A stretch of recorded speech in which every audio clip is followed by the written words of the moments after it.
So I am totally stoked to be talking to you about the psoas today. The psoas is probably my favorite muscle, if I'm allowed to pick a favorite.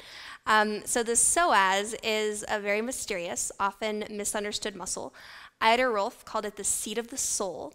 But on a less esoteric level, the psoas is often famous for being a hip flexor.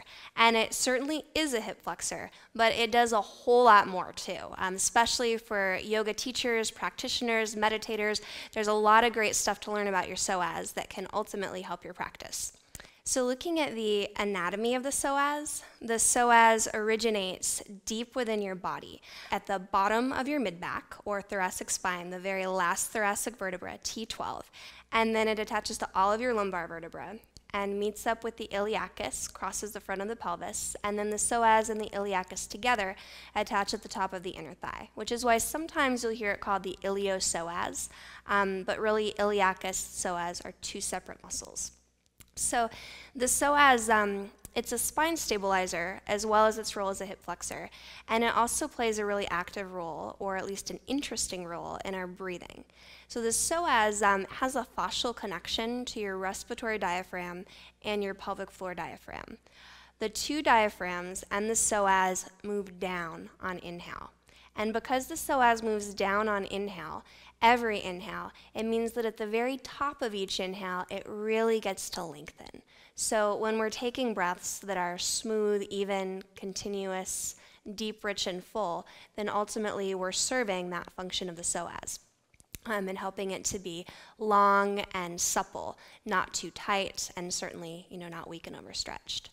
So in addition to its role in breathing, the psoas, it actually plays a little role in external rotation.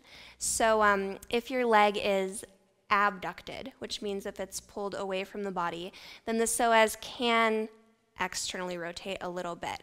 So what that means for yoga practitioners is that if you already have issues with external rotation, like maybe sciatica or something where you don't want, any more of that, then a tight psoas can aggravate that. So that is something to pay attention to. The other thing the psoas does that I think is especially fascinating is it serves as its own antagonist. My teacher, Annie Adamson in Portland, told me about this, and I was just blown away because the psoas, it is such a long muscle, and it has those connections to the spine and the lower connections as well, of course. And so the inner lower fibers of the psoas, they really work more to bring the spine and the pelvis into hyperextension, meaning like that kind of archy back, or like more of a forward tilt or lumbar curve.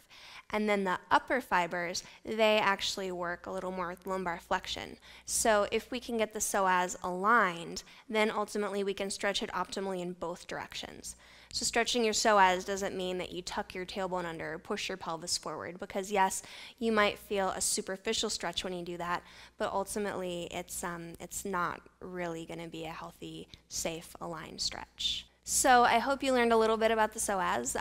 I hope you're at least almost as excited about it as I am. I encourage you to read up as much as you can. They're discovering new things about this amazing muscle every day, and it's especially useful for yoga teachers, yoga therapists, yoga practitioners, meditators, and really anyone with a body to read up on your totally amazing psoas.